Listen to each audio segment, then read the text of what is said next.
জানি না আজকে কার মুখ দেখে ঘুম থেকে উঠেছিলাম। এটা খালি হলে তো আবার ভর্তি ইচ্ছে করে দেবে। বাবা এরকম হলে তো আমি অনেক খালি করে দেবো।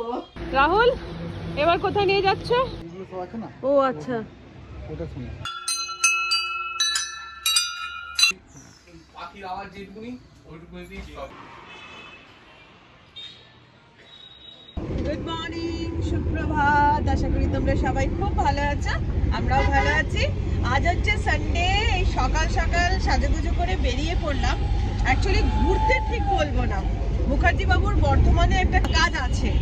তো মুখার্জি বাবুকে কাজ যেহেতু আছে, সে তো যাচ্ছে, ফাঁকা গাড়ি যাচ্ছে, খালি গাড়ি। এবার আমার তো সবসময়তে মানে যেমন আমি ভোজন রসিক, সেরকম ঠিক আমি ভ্রমণ রসিক। আমাকে যেই বললো যে এরকম যাবে, আমি সঙ্গে সঙ্গে এক পায়ে দাঁড়িয়ে পড়লাম যে হ্যাঁ যাব। কারণ বর্ধমান যাব, আমার অনেকদিন ধরে ইচ্ছে আছে যে বর্ধমানের রাজবাড়ি দেখার। কি করে দেখাবে তো? দেখাবে বলেছে। বা বর্ধমানের টুকটাক কি কি জায়গা দেখার, কি কি জায়গা আছে না আছে, হ্যাঁ সেইগুলো একটুখানি ঘোরার ইচ্ছে আছে। ইচ্ছে কতটা হবে, কতটা করতে পারবো জানি না। তবে হ্যাঁ এইটুকু কথা দিচ্ছি, আমি যা দেখবো তোমাদেরকে কিন্তু অবশ্যই সেটা দেখাবো। সকালবেলা ঘুগনি মুড়ি, সানডে স্পেশাল ঘুগনি মুড়ি খেয়ে বেরিয়ে পড়েছে মুখার্জি বাবু। আমি খাইনি, আমার ঘুগনিটা ওই যে টিফিনে লাল দেখছো, লাল টিফিনে ওটাতে রয়েছে ঘুগনিটা। এক মুড়ি নিইনি, গাড়িতে যেতে যেতে বেশ মানে কি বলবো, চতুর্দিকে দেখতে দেখতে ঘুগনি খেতে খেতে যাবো। আর দেখবে এরকম লং ড্রাইভে মাঝে মাঝে যেতে কিন্তু বেশ ভালোই লাগে। আমার তো দারুণ লাগে এরকম লং ড্রাইভ যেতে। তাই জন্য সকালবেলা যেই আমাকে বলেছে, আমি তাড়াহুড়ো করে স্নানটা করে পুজো করে নিয়ে বেরিয়ে পড়েছি। তো যাই হোক, চলো এবার আমার সাথে তোমরাও বর্ধমান।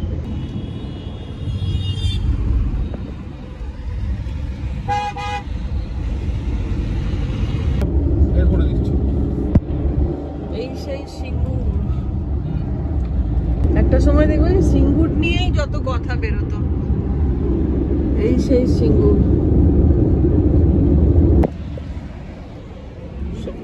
আমরা এখানে খাই, ল্যাংচা নগরে খাই আমরা। ল্যাংচা নগর। আমরা এখন পৌঁছে গেছি বর্ধমানে। আর বর্ধমানে অ্যাকচুয়ালি আছে সুমিতের গ্লোবাল কাস্টিং বলে যে কোম্পানিটা আছে, সেখানে সুমিতের একটা কাজ আছে। তো এখন জাস্ট পৌঁছে একটু টি ব্রেক প্রয়োজন, অনেকটা ড্রাইভ করে এসেছে। তো এখন মুখার্জি বাবু চলে গেল এখানে চা খেতে, আর আমি গাড়ির মধ্যে গরমে সেদ্ধ হচ্ছি। বাড়ি থেকে আমরা স্টার্ট দিয়েছিলাম, গাড়ি ধরো 10টা নাগাদ আমরা বাড়ি থেকে স্টার্ট দিয়েছিলাম। আর আমরা এখন বাজছে 11:20, আমরা ডট 11:20 বাজছে আমরা বর্ধমান পৌঁছে গেছি। মানে প্রায় 1.5 ঘন্টা মতো লাগে বাই কার কলকাতা থেকে বর্ধমান আসতে। হলো চা খাওয়া? এইটা হচ্ছে বর্ধমান আলিশা বাস স্ট্যান্ড। কি আলিশা? আলিশা, হ্যাঁ Alisha Bardhaman. Alisha bus stand Bardhaman. Alisha bus stand Bardhaman. Alisha বিরাটা নবাবার, নবাবার একটা বাস স্ট্যান্ড। ওদিকে যেদিকে বোলপুরের বাসগুলো পাওয়া যায়।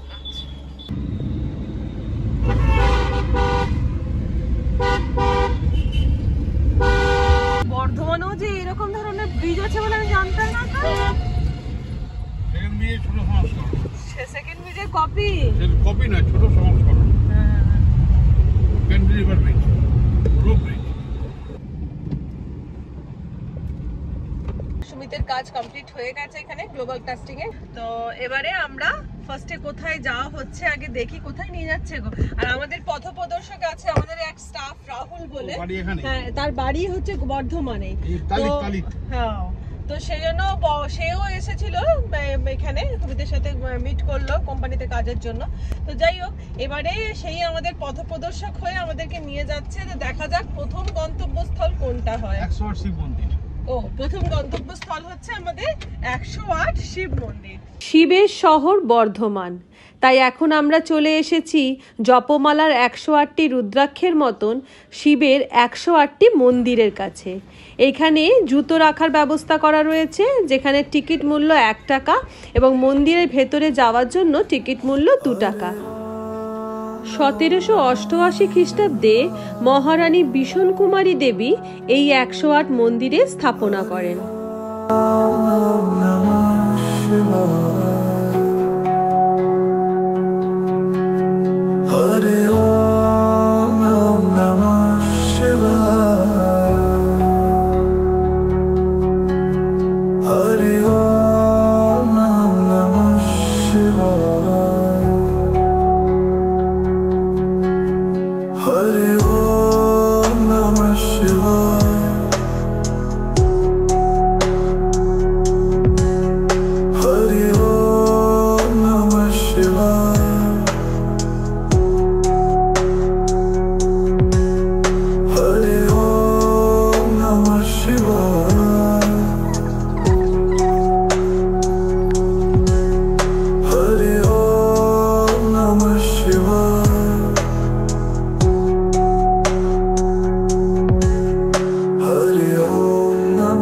এই 108 মন্দিরের মধ্যে এখানে একটা বসার জন্য বা বিশ্রাম করার জন্য একটা রেস্ট রুম করা রয়েছে, যেখানে এইভাবে চেয়ার করা রয়েছে আর চতুর্দিকে খুব সুন্দর বাগান দিয়ে সাজানো। এবার আমরা ঢুকতে চলেছি মানত নন্দী পার্ক। এখানে নন্দী বাবা রয়েছে আর ঠিক নন্দী বাবার সামনে রয়েছে শিবের একটা মূর্তি, আর এখানে রয়েছে এই 108 ঘন্টা।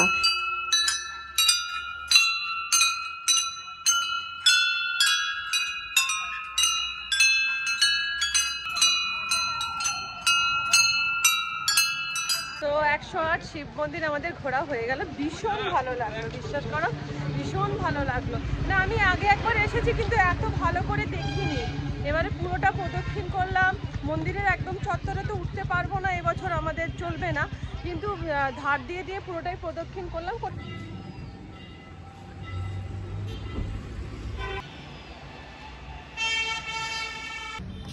কত মাছ!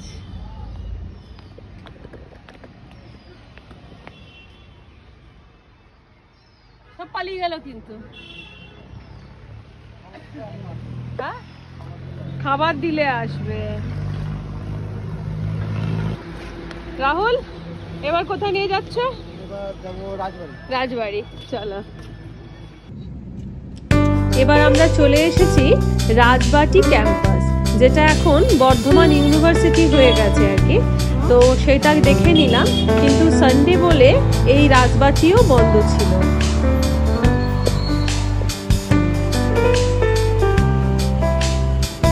ব্যাড লাক, সানডেতে এখানে ঢুকতে দেয় না, সানডেতে গেট বন্ধ থাকে। তো যাই হোক, গেটের বাইরে থেকেই আমি তোমাদেরকে একটুখানি দেখিয়ে দিই, প্লাস নিজেও এক ঝলক দেখে নিই। চলে এসেছি আমরা এই রাজবাড়ির কাছে। এবার আমরা চলে এসেছি বর্ধমান রাজবাড়ি।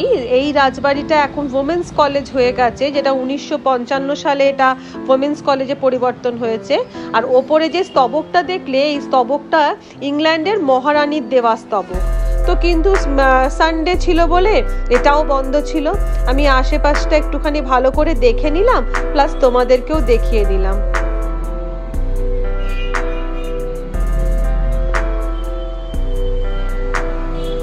সানডে বন্ধ থাকে তো দেখতেই পেলাম না। যাই হোক, কপাল খারাপ, বাইরে থেকেই সবটা দেখে নিলাম আর কি। তো এবারে বেজে গেছে এখন প্রায় কটা বাজছে? পৌনে দুটো বেজে গেছে। প্রচন্ড একটা খিদেও পেয়ে গেছে।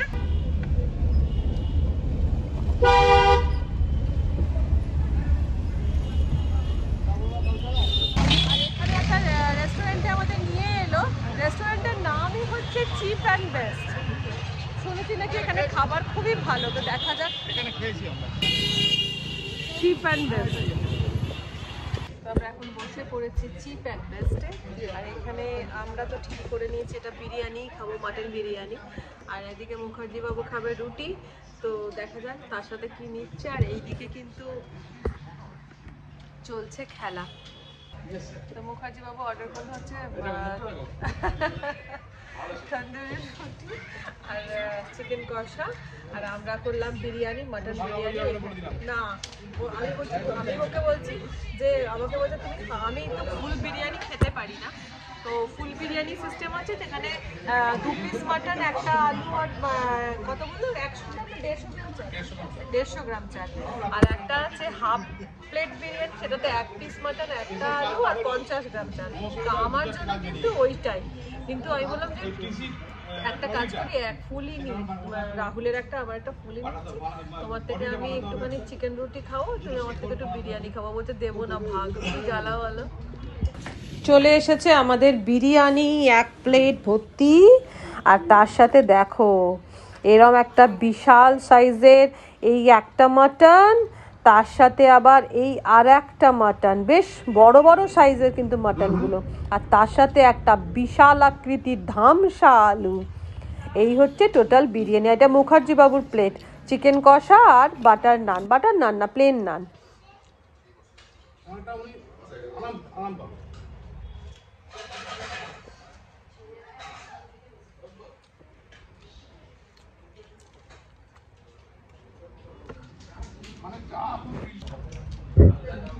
বেশ ভালো খাবার দাবার। বিরিয়ানির যা কোয়ান্টিটি, 1 প্লেট বিরিয়ানি তো 2 জন খাবে আরামসে।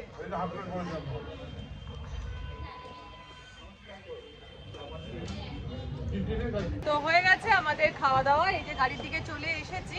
আর সত্যি চিপ অ্যান্ড বেস্ট তো চিপ অ্যান্ড বেস্ট, এত ভালো লাগলো বিরিয়ানিটা। মানে যারা বর্ধমানবাসী আছো তারা সত্যি লাকি। আমি যদি এখানে থাকতাম না, আমি প্রায় দিনই হয়তো চিপ অ্যান্ড বেস্টে বিরিয়ানি খেতাম। তো যাই হোক, খাওয়া দাওয়া কমপ্লিট করে এখন বাজছে 2:30, আমরা গাড়িতে বসে পড়লাম, এবার সোজা বাড়ির পথে রওনা দিলাম। তো ঘুরে ঘাড়ে সমস্ত কিছু করে চলে এসেছি। এসে আমাদের মানে হাওড়াতেই কদমতলাতে চলে এসেছে একটা ফোন নেওয়ার ছিল। মানে আমার যে মানে এই আইফোনটাতে তো আমি ব্লগিং শুট করি, আর আরেকটা যেটা আমার স্যামসাং এর ফোন, যেটা আমার সবসময় কথা বলার জন্য কিন্তু আমি আইফোনে কথা বলি না, কারণ আমার সত্যি কথা বলতে গেলে আইফোন বড্ড বেশি ভজঘট লাগে, তার থেকে স্যামসাং অনেক বেশি হ্যান্ডি। তো চলে এসেছি, মুখার্জি বাবু আজকে আমাকে একটা ফোন গিফট করছে। এই যে দেখা যাক কি ফোন নেওয়া যায় না নেওয়া যায়, চলো। এটা হচ্ছে আইস ব্লু কালার বলে, আর এটা হচ্ছে নেভি কালার। দুটোই কালার হয়? হ্যাঁ, এই দুটোই কালার হয়। এটা হচ্ছে ব্যাক ক্যামেরা, হ্যাঁ ঠিক আছে, আর এটা হচ্ছে ফ্রন্ট ক্যামেরা। এবারে রাখলাম, ঠিক আছে, জাস্ট এটাকে আমি সার্কেল করে দিলাম। তো এই ওয়াচটা কত দাম, কোথায় পাওয়া যাবে না পাওয়া যাবে সব কিছু চলে আসবে, আচ্ছা ঠিক আছে, ইনস্ট্যান্টলি। 13,000 কত দাম হয়েছে এখন? তারপরে জানি না এই ওয়াচটা আপনি অনেক কিছু হয় যেগুলো আপনি জানেন না, যেটা আপনি জানতে চাইছেন, তো সেটা ইনস্ট্যান্টলি আপনি পেয়ে যাচ্ছেন। আচ্ছা ঠিক আছে, জাস্ট এটাকে যে কোনো ফটোর উপরে এরকম ভাবে ধরে রাখবেন, বাস সার্কেল করবেন। আচ্ছা, এটা হচ্ছে সার্কেল টু সার্চ বলা হয়। আওয়াজটা করে নাও। না, ওটা করবেন না, এখন করতে পারবেন। ভাইব্রেশন করে নি। ঠিক আছে। আনপ্যাক হচ্ছে, ওই পাখির আওয়াজ যেটুকুনি ওইটুকুনি দিয়ে সব রাখা যায়। তো নিয়ে ফেলেছি ফোন গ্যালাক্সি A55 5G। আর এটার প্রাইস কত পড়লো গো? 37,700 পড়লো। তো যাই হোক, যেটা ক্যামেরা কোয়ালিটি ভীষণ ভালো লেগেছে। আর আমাদের সত্যি কথা বলতে গেলে রিলস করি, ব্লগিং করি বলে ক্যামেরাটাকে আগে দেখে নিচ্ছি, ক্যামেরা ভালো তো। এখন এই যে মুখার্জি বাবুর মুখটা একটু শুকিয়ে গেছে টাকা দিতে গিয়ে, শুকিয়ে গেছে তো, তাকাও একবার। না, শুকোয় না, একদম এসব শুকোয় না। শুকোয় না বলছে, ভালো কথা। কি কি কি এটা খালি হলে তো আবার ভরতে ইচ্ছে করবে তবে। বাবা, এরকম হলে তো আমি অনেক খালি করে দেবো। খালি করে লিমিট আছে না একটা। বলছে টাকা নাকি খালি হলে তবে ও টাকা ভরতে আরো ইচ্ছে করবে, তাহলে আমি খালি করে দেবো। বলতে হবে না, রোজ কিছু না কিছু কিনে খালি করে দেবো। তো নতুন ফোন কিনে বাড়ি চলে এসেছি, সারাদিন বেশ ভালোই একটা কাটলো। জানি না আজকে কার মুখ দেখে ঘুম থেকে উঠেছিলাম যে দিনটা ওভারঅল খুব ভালো গেল। তো যাই হোক, তাহলে আজকের মতন ভিডিও এখানে শেষ করছি। আশা করছি ভিডিও ভালো লেগে থাকবে। টাটা, ভালো থেকে সুস্থ থেকো, অনেকটা আনন্দ থেকো। আর যারা আমার চ্যানেলটা নতুন আছো, দয়া করে চ্যানেলটাকে সাবস্ক্রাইব করে দিও। আর ভিডিও যদি পছন্দ হয় একটা লাইক দিয়ে দিও। তাহলে আজকের মতন টাটা।